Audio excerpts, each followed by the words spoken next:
Então, eu estou contando esses cases para dizer a vocês o seguinte, Olodum, Jacques Janine e tal, mas depois, no meio disso, tem muitas coisas, tem muita campanha de shopping center, tem muita campanha de Iguatemi, tem muita campanha de Amazonas Shopping, de Minas Shopping, que são os shoppings que a gente lançou também.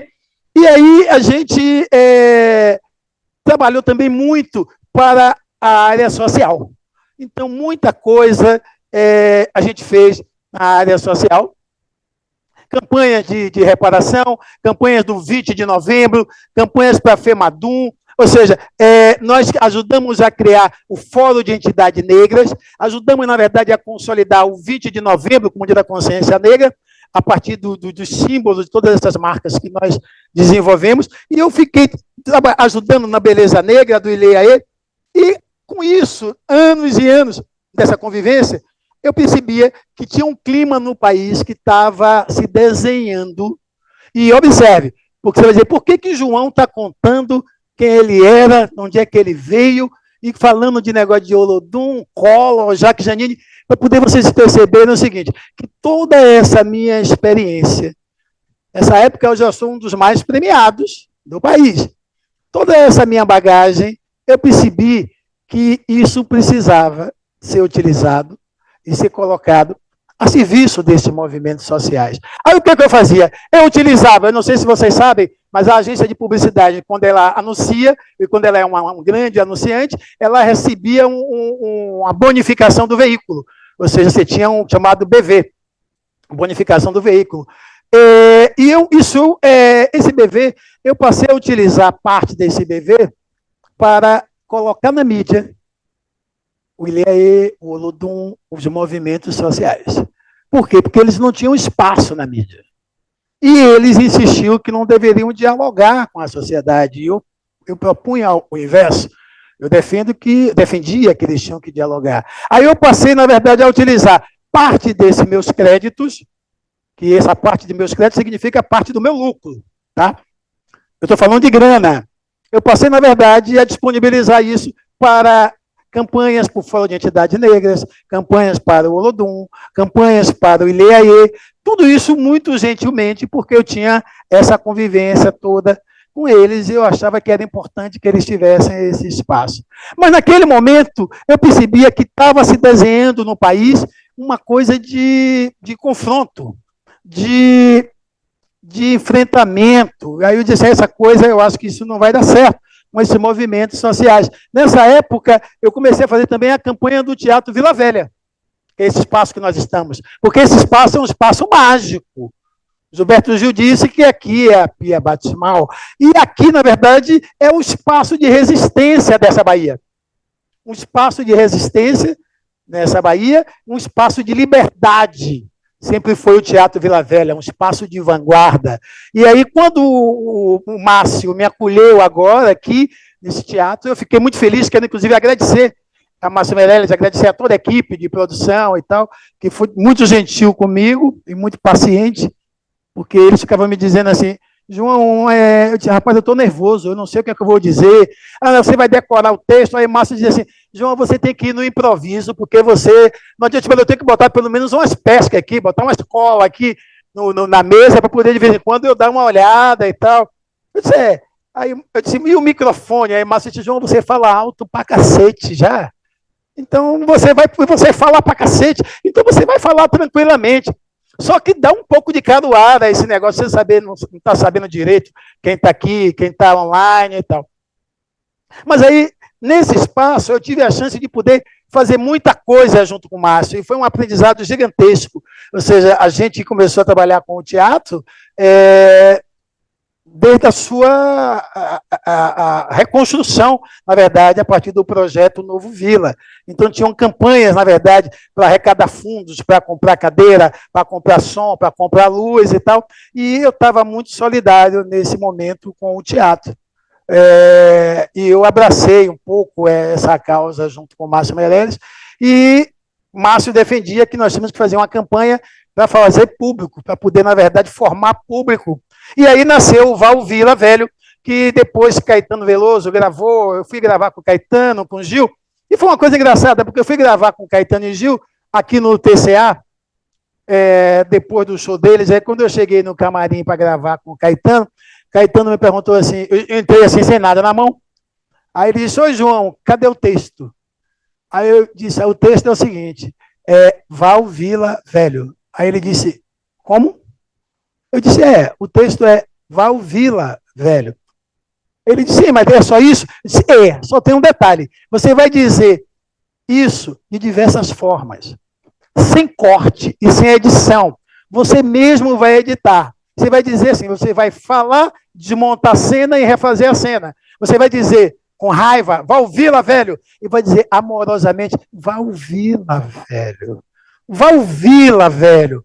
Vá ao Vila Velho. Ou seja, era uma forma de brincar com Val Vila Velha, dizendo Val Vila Velho. Aí quando eu fui gravar com o Gil, no outro camarim, aí Gil disse, Val Vila Velha, no final. Aí ficou excelente a campanha e todo mundo no Brasil queria gravar, todos os artistas aonde chegavam queriam gravar, essa campanha viralizou, foi uma coisa fantástica e está aqui até hoje essa ideia de Val Vila Velho. Então, isso tudo, eu estou mostrando para vocês que tudo isso que a gente fez até hoje foi sempre em cima dessa visão e essa preocupação social e da força que a comunicação tem. E a partir daí, o que eu descobri? Eu descobri que o seguinte, que nós precisamos avançar nesse processo. E aí eu tive a dizer assim, João, isso tudo é maravilha e tal? Não. Não, porque é o seguinte, eu tive algumas dificuldades. Ao longo desse período, algumas campanhas que eu fazia, os clientes, às vezes, não queriam aprovar a ideia, porque ficava muito preocupado. Por quê? Porque eu visualizava na cidade de Salvador uma quantidade gigantesca, especialmente na área de educação, ou seja, universidades e faculdades, que exibiam nos seus outdoors lindos, coloridíssimos e tal, pela cidade, pelas nossas avenidas de Vale, eles exibiam pessoas, assim, todas louras de olhos azuis, com laptops nos Alpes. Parecia que eles estavam fazendo uma campanha de curso universitário na Suíça. E todas as faculdades, elas competiam como se fosse o seguinte, quem colocar alguém mais internacional é que está, na verdade, se posicionando melhor. Aquilo me incomodava, aquilo me chamava a atenção, que eu dizia assim, cacete, tem uma coisa errada nesse negócio, nós estamos na Bahia.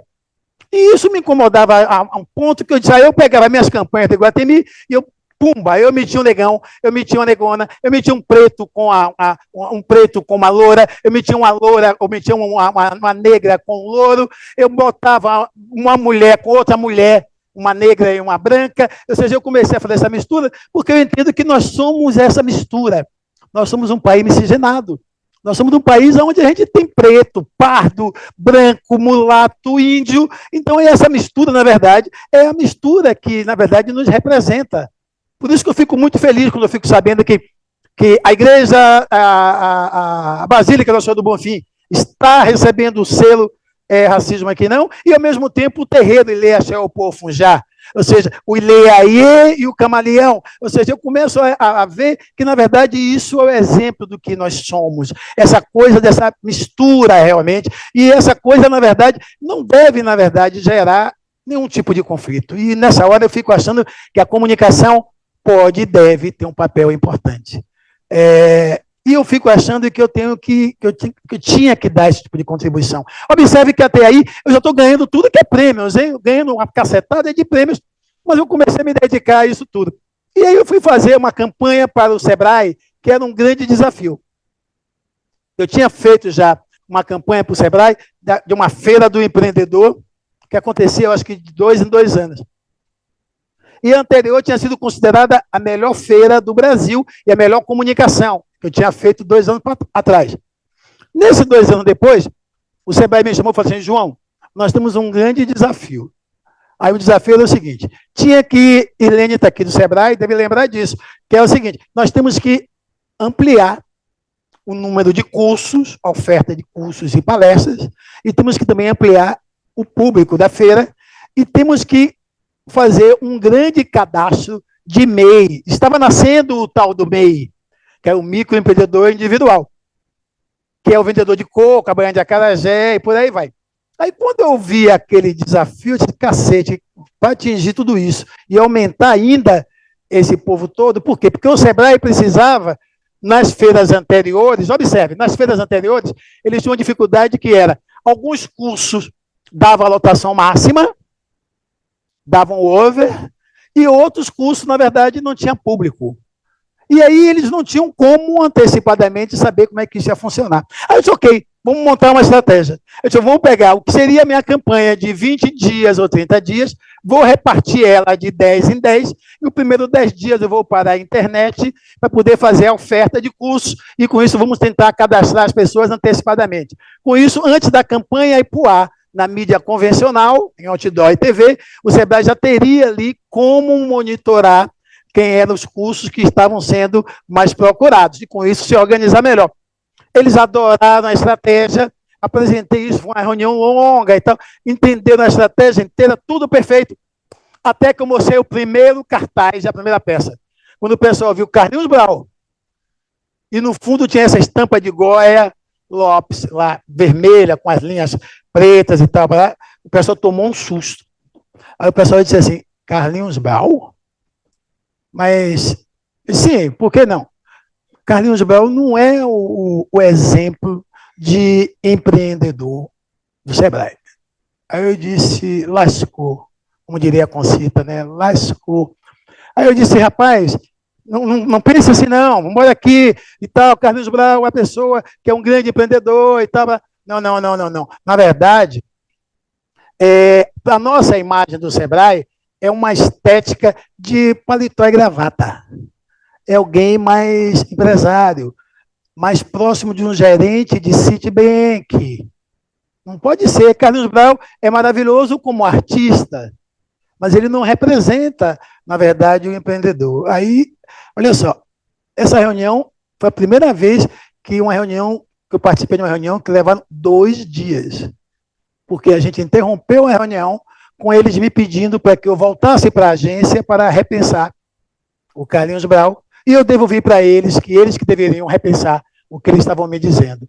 E aí, no dia seguinte, a gente marcou de retomar a reunião. Quando nós chegamos no outro dia na reunião, eu cheguei na agência, o pessoal disse assim, João, você vai perder o cliente, você é doido, você vai perder o cliente. Eu disse, não, eu vou levar a mesma campanha com o Carlinhos Brau, não vou mudar nada. E vou dizer a eles que é isso mesmo que tem que ser feito. E foi o que eu fiz. Eu disse, olha, para que a gente possa bater essas metas, que eram umas metas muito difíceis, viu? Observe, tinha que, na verdade, fazer com que a reserva de curso tivesse tudo antecipada, tinha que, na verdade, bater o público que eles já tinham tido na anterior, que era recorde, e tinha ainda que cadastrar a maioria de mês, que era uma campanha nacional que estava nascendo naquele momento, e o Sebrae da Bahia tinha a intenção de ser o grande líder no país nessa área. Resultado, no dia seguinte eu voltei lá com a mesma campanha e disse, olha, é Carlinhos Brau. Aí eu me cerquei do seguinte, liguei para Brau e fui checar com o Brau como é que era a questão do cachê. Aí Carlinhos Brau me disse assim, João, a gente pode fazer o seguinte, o pessoal vai inviabilizar a campanha por conta do seu cachê. Ele disse, não, mas a gente pode fazer uma parceria, de repente o Sebrae pode me ajudar a fazer uma parceria com o meu projeto do Candial. Então, ele pode fazer treinamento, qualificar. Aí, Carlinhos Brau teve uma ideia genial. Ou seja, olha como o cara é empreendedor. Aí, quando ele disse isso, eu disse, maravilha. Então, esse argumento do cachê não vai poder ser um argumento para derrubar a ideia. Aí, eu vou para lá para o Sebrae. Quando eu chego lá no Sebrae, o pessoal, não, mas não pode isso, não pode aquilo. E essa estética vermelha, o Sebrae tem que ser uma coisa cinza e azul. Aí, eu disse assim, olha, presta atenção. O Sebrae é cinza e azul, o microfone tá vivo aqui. Eu estou sentindo que ele está parecendo um chiclete aqui comigo.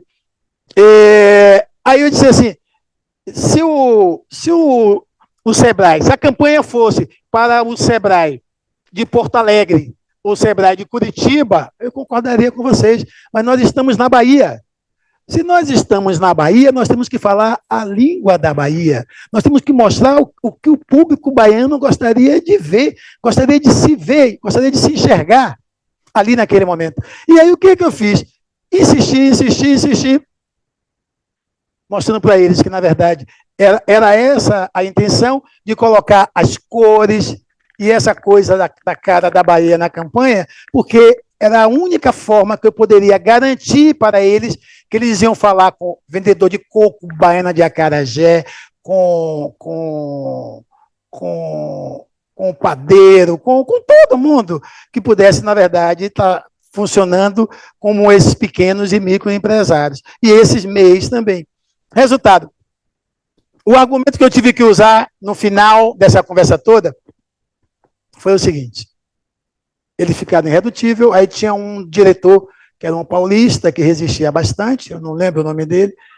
Aí eu perguntei para ele, assim, diretamente no olho dele, eu fiz a pergunta, apontei para ele e perguntei: vem cá, você acha que não é Carlinhos Brau por causa da cor dele? Porque ele é negro? Aí ficou um silêncio, igual está aqui agora, assim, ficou aquele silêncio. Aí, depois de um tempo, aí alguém falou: não é disso, não. Aí retomou a conversa e tal. Não, João. Ok, você acha que é Brau, então vamos embora lá.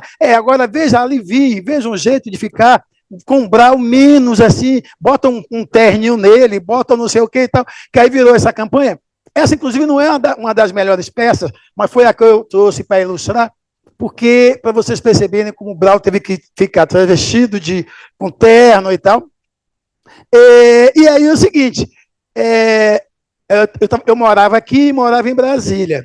E no dia que a feira foi aberta, eu estava em Brasília. Vocês vão dizer assim: por que o João está contando isso? Está pensando que o João está querendo se envaidecer, mostrar que ele é porratão e tal. Não. Eu quero mostrar como a comunicação certa e o uso, na verdade, de recursos que falam com o cérebro da gente e faz a gente pensar e ter o direito de opinar e escolher, faz a diferença. Aí o que aconteceu? Eles me ligaram, dizendo assim: João, estamos aqui, o governador está aqui cortando a fita agora, antes do centro de convenções ser aberto, já batemos todos os recordes. Já superamos a meta. Ou seja, o número de inscrição nos cursos já tinha superado tudo o que eles tinham feito nos anos anteriores, antes mesmo da feira estar aberta para o público. Resultado, foi um maior sucesso e o maior case da vida do Sebrae, da história.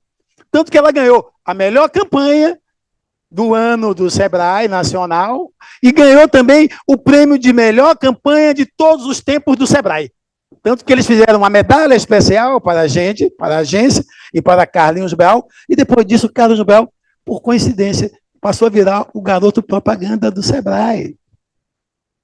Ou seja, observem como essa coisa é difícil. Aí o que acontece? Deixa eu ver aqui. Está chegando um recado aqui. Ó. Opa! O pessoal está aqui regulando o horário. Tipo assim, acho que eu estou falando demais, né? Então, eu tenho que antecipar aqui. Bom, mas aí é o seguinte, eu falei da feira do Sebrae, falei do Sebrae, e nesse tempo aí eu ganhava uma porrada de prêmio, né? Aí prêmio pra cacete. Mas não é pouco prêmio não, gente, é muito prêmio. São centenas de prêmios, muitos deles são internacionais, e tanto que nesse anúncio que eu fiz, agora, na internet para esse evento, teve alguém, eu acho que para me sacanear, botou lá assim: ô João, indique aí quais foram os prêmios que você ganhou, que eu não mostrei isso. Aí eu respondi: poxa, me deu parabéns pelo evento e disse: já que você tem um bocado de prêmio, eu quero mandar para meus amigos, então me diga aí quais foram os prêmios que você ganhou. Aí eu peguei um print do material que Janaína tinha, e aí mandei o print para a pessoa. Disse: bom, se ela estiver me sacaneando, ela vai ver os prêmios. E se ela não estava me sacaneando, ela vai ver os prêmios também. Aí, só que é o seguinte, por coincidência, eu descobri depois que não tem aqui uma porrada de prêmios. Ou seja, meus prêmios de outdoor, que eu ganhava, eu ganhei os principais prêmios de outdoor da Bahia, e alguns nacionais, e durante 5 anos consecutivos, ninguém tem isso, não. Quem ganhou fui eu. Então, ou seja, e não está ali. Aí tem mais uns 3 ou 4 itens, porque cada linha daquela, quando profissionais do ano da Rede Globo, é isso que vocês estão vendo aqui. 1, 2, 3, 4, 5, 6, 7. Quando eu digo ali prêmios colunista regional, não é um prêmio regional, não. É aquela quantidade de cada um por ano que nós temos. Ou seja, quando eu digo ali, anual de comunicação, Prêmio Promoção Brasil, é marca de colo, marca do Olodum, ou seja, uma cacetada. Por que eu estou contando tudo isso? E você está aqui me dizendo que eu estou falando demais. Porque eu fico entendendo que essa coisa dos prêmios fazia com que esse trabalho todo tivesse um reconhecimento. E nesse reconhecimento todo, tem algumas questões que eu preciso registrar para vocês. Porque, assim, tinha os prêmios, que é a parte boa, mas aí eu fui ser paraninfo da turma de... Não, antes de paraninfo, eu fiz uma campanha para a UFBA, e aí era uma campanha de pós-graduação em administração. A UFBA todo ano fazia essa campanha, e eles diziam que não conseguiam atingir, Paulo Dourado já deve saber disso, era Chico Teixeira, eu acho que coordenava esse núcleo, não conseguia atingir nem a metade das vagas. O que eu fiz? Eu peguei um outdoor e meti um negão lá no outdoor. E escrevi lá, pós-graduação é federal. Resultado. E fiz um comercial de rádio, tinha um pequeno anúncio de jornal, e esse outdoorzão lá. Aí o que aconteceu? A campanha ia ter 15 a 20 dias, com 7 dias, Chico me ligou e disse, João, tira a campanha do ar, porque a gente já vendeu tudo, ampliamos mais 2 salas, e não tem mais lugar para ampliar. Com uma semana, já tinha superado toda a expectativa. Observe, porque eu botei um negão lá. Significa que o povo quer fazer pós-graduação, mas eles não deviam se identificar com aquilo que eles viam que as faculdades apresentavam, ou seja, que era uma realidade diferente do que a gente vive. Então, o que acontece? Depois eu fui chamado por Naumar, na faculdade, e todo feliz, todo mundo feliz, mas alguns pró-reitores diziam o seguinte, dizendo na reunião, na minha frente, que eles não estavam felizes com o resultado, mas eles tinham uma preocupação muito grande de ver a universidade, que era um espaço de excelência e pesquisa, dialogando com as questões da sociedade. Eles achavam que a UFBA não poderia estar dialogando com a sociedade. Olha só, eu ouvi isso na frente do reitor. Eu disse, não, Mar, você me chamou aqui para me dar parabéns ou para poder ouvir isso que eu estou ouvindo? Quer dizer, observe, a campanha superou todas as expectativas porque tinha um negão. Aí aparece alguém para achar que isso está sendo uma coisa que desvirtua o papel da universidade. Aí eu disse, cacete, tem uma coisa errada. Aí lá vou eu ser paraninfo da turma de comunicação da UXAL. Quando eu sou paraninfo da turma de comunicação, o pessoal disse, João, o paraninfo sempre tem que dar algum presente, uma lembrancinha e tal. Aí eu disse, que diabo de presente que eu vou dar para esse povo? Aí eu pensei bem e disse assim, já sei o que é que eu faço. Chamei o vovô do Ilê. Eu disse, vovô, é o seguinte, eu queria levar o Ilê para poder fazer uma apresentação surpresa dentro do centro de convenções. E mais ninguém pode saber, nem os formandos, nem ninguém. Só quem vai saber é a Terceiro Grau, que era a empresa lá que cuidava de organizar a formatura. Aí eu chamei a pessoa e disse, agora tem que ficar escondido. Aí a moça dizia assim, ô João, como é que eu posso esconder uma porrada de negão, grandão, com uma porrada de tambor e tal, e esconder isso do povo que está lá? Você tem que ser escondido todo mundo, ninguém pode saber, ninguém da universidade deve saber, tem que ser uma surpresa. Resultado, aí a menina deu um jeito lá e conseguiu esconder eles em um lugar, ficaram lá escondidos. E aí eu fiz a minha fala, e o combinado era, no final da minha fala, eu chamava eles a atenção, os futuros colegas de comunicação e publicidade que estavam atrás de mim, eu dizia para eles de forma muito clara, é importante que vocês preservem a cultura, preservem, na verdade, nossos valores e respeite, na verdade, nossas tradições. Não abram mão como homens de comunicação. E no final disso, eu resolvi ler a letra de uma música, que chama-se Heranças Banto. Aí eu li a letra da música, e quando eu chegava na última palavra da letra da música que eu estava lendo, entrava o Ilê aí que vinha lá do fundo. E ele vinha tocando, toc, toc, toc, toc, toc, toc, toc, cada pedaço de chão, cada pedra fincada, um pedaço de mim. Aí lá vem a deusa do ébano, lá vem Guiguio, lá vem. Quem era que tocava com Guiguio? Eu não me lembro. Bom, mas aí vem a bateria e tal, e começou a vir aquela bateria entrando, e para poder conseguir a autorização do centro de convenções foi muito difícil, porque o centro de convenções tinha um problema de acústica, de estrutura, eles tiveram que modular o volume dos tambores e tal, e lá vem o Ilê descendo, e eu estou aqui na mesa, com o pessoal da colação de grau, aí está aqui a reitora e tal, todo o staff aqui, e aí a pessoa do meu lado pergunta assim, era a autoridade máxima que estava ali, chegou do meu lado e falou assim, o que é isso? O que é aquilo? Tomou um susto, quando ela via descendo lá, aquela negrada descendo ali, cada pedaço de... O que é aquilo? O que é aquilo? O que é isso ali? Me perguntando assim, gesticulando, tipo com ar de repreensão. Aí, igualzinho a filme de Hollywood, uma criatura que estava de verde aqui, de longo, levantou da cadeira e começou a ficar ali, ó, já, ó, se mexendo com a batida do Ilê. Aí, o outro cara lá no canto lá, também outro lá, um outro ali no meio, um outro aqui, daqui a pouco todo mundo já estava lá no ritmo da bateria e descendo o Ilê aí, chegando até aqui, na beira do palco, e os meninos aqui atrás, os formandos, na maior festa, na maior alegria. Aí essa mesma pessoa, com aquele ar de repreensão, que me perguntava o que era aquilo, olha para mim e fala assim, que coisa linda, que ideia maravilhosa. Olha, que coisa linda, que ideia maravilhosa. Aí eu disse, rapaz, é exatamente isso. Aí nesse dia, o momento mais feliz foi porque Guiguio e Graça era a outra cantora. Aí Guiguio me chamou no canto, depois da apresentação, e me disse, João, eu quero lhe agradecer, porque eu nunca consegui pisar os pés em uma universidade. Mas você me proporcionou uma coisa fantástica, que foi eu poder estar aqui hoje, cantando para uma universidade. Aí eu fiquei muito feliz com aquilo, uma coisa que me emocionou. Ele falou isso para mim assim, com os olhos cheios de lágrimas, assim, de felicidade. E o resultado foi fantástico. Tanto foi fantástico, que o seguinte, um ano depois, um outro publicitário que apareceu, foi paraninfo de uma outra faculdade, um ano depois, e o que esse publicitário fez? Levou o araqueto. Levou o araqueto para presentear, na verdade, os universitários. Ou seja, é para vocês entenderem como que as coisas na Bahia funcionam. Mas aí a visibilidade na mídia foi gigantesca.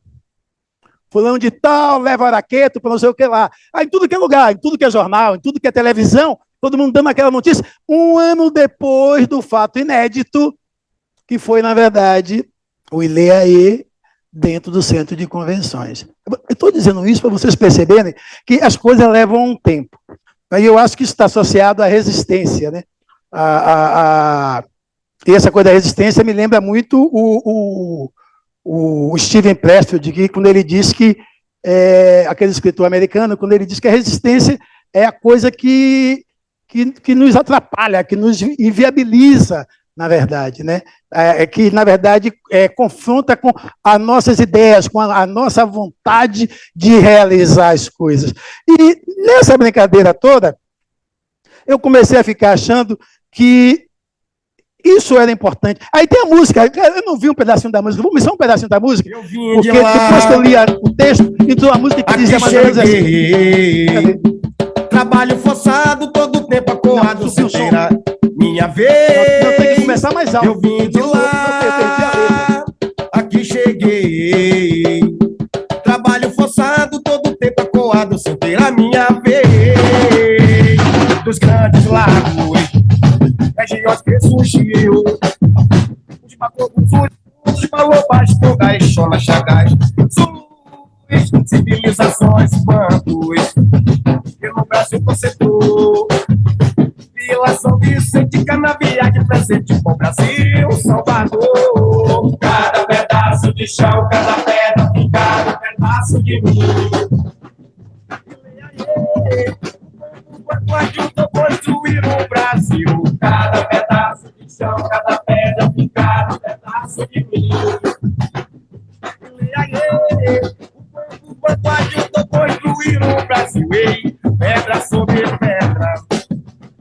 suor no chão. A agricultura floresce, metalurgia parece candomblé, religião, irmandade, boa morte, rosário. Aí é o seguinte, aí eu comecei, a partir desse momento, a achar que toda essa minha experiência e esse clima que eu estava visualizando, que eu falei para vocês lá atrás, de confronto, de conflitos, de campanhas que eu fazia para a negrada inteira, e as pessoas começaram a me pedir que eu fizesse campanha de boicote a supermercado, a shopping center, por conta de um ato racista que aconteceu ali, uma outra coisa aqui e tal. Aí eu disse, tem alguma coisa errada. Aí eu dizia assim, calma, vovô, calma, João Jorge, não é bem assim e tal. E aí eu percebi o seguinte, que nós podíamos fazer uma coisa diferente. Aí nasceu o selo Racismo Aqui Não. Quando nasce o selo Racismo Aqui Não, eu percebi que era uma ideia que poderia ser muito forte se a gente conseguisse fazer com que as pessoas adotassem esse selo. Aí o que eu fiz? Ingenuamente, eu apresentei esse selo no Brasil inteiro. Isso nasceu em 2009.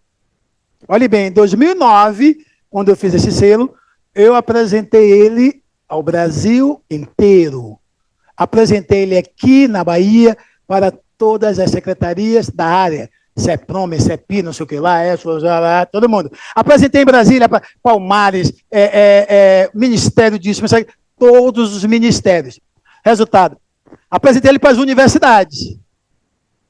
Aí o pessoal dizia para mim assim, João, esse selo, a gente acha ele muito bacana, mas por que tem que ter essa palavra racismo? Isso em 2009. Olha bem, parece que foi ontem. O pessoal dizia assim para mim assim, essa palavra racismo ela é maldita. A gente não pode usar essa palavra. Mude isso. Eu disse, não, eu vou mudar isso por quê? Aí lá vem alguém dizendo assim, mude essa palavra. Aí até que chegaram alguns representantes do governo no meu escritório aqui em Salvador, para me dizer assim, João, eu vim lhe fazer uma visita e trouxe uma ideia genial para você. É assim, estou trazendo uma mensagem que o governo vai apoiar o seu projeto, isso já é lá para 2010, vai apoiar o seu projeto, inclusive vai destinar um recurso para isso, você só precisa trocar a palavra racismo aqui não por igualdade racial. Aí eu disse, nem com cacete que eu vou fazer isso. Nem com cacete, isso eu estou em 2010. Aí eu disse, não vou fazer isso não. Aí chega lá na UNB em Brasília, a universidade me diz, João, a sua ideia é maravilhosa, mas tem que ser igualdade racial, porque é a política do governo atual. A gente não pode contrariar nem usar a palavra racismo. E eu entendia que tinha que ser com a palavra racismo e tinha que ser o racismo aqui não. Aí muita gente começou a dizer para mim assim, não, João, mas por que esse aqui? Por que não é racismo não? Eu disse, porque racismo não quer dizer nada. Por que não é não racismo? Porque também não quer dizer nada. Ou seja, quando a FIFA, CBF ou quem quer que seja, diz racismo não ou não racismo, eles estão dizendo absolutamente nada sob o ponto de vista de comunicação e sobre capacidade de gerar algum tipo de transformação e influência no cérebro do ser humano. Ou seja, é jogar tinta fora. E isso ocorre por quê? Porque esse povo se indigna de tempo em tempo. Observe, eu estava conversando com um amigo meu recentemente, dizendo para ele o seguinte, você já notou que essa indignação com os atos racistas, eles têm um prazo de validade? É assim, a menina do Grêmio lá chamou o Edinho lá, o filho do Pelé lá de macaco. 5 dias. Todo mundo indignado na rede social, porque não pode, é uma loura e tal, polaria, chamou, aí no 4º dia, no 5º dia, ninguém mais fala do assunto. Mas o continua no jornal hoje, alguém disse lá, não sei o quê, comentou que ela era isso, que ela tinha cara de não sei o quê, 10 dias. Depois aquieta e ninguém mais fala do assunto. Aí, Vinícius Júnior, que é um craque, jogador, um cracaço, adoro o Vinícius Júnior, acho que ele é um grande jogador, com essa visibilidade toda da Champions e tal. Aí o que acontece? Vinícius Júnior 15 dias de mídia maciça em cima da questão do racismo. Alguém viu falar de Vinícius Júnior esses dias de novo? Ninguém ouviu. Ou seja, daqui a pouco, quando acontecer um caso novo, aí volta toda a mídia. Então, essa indignação ela é seletiva.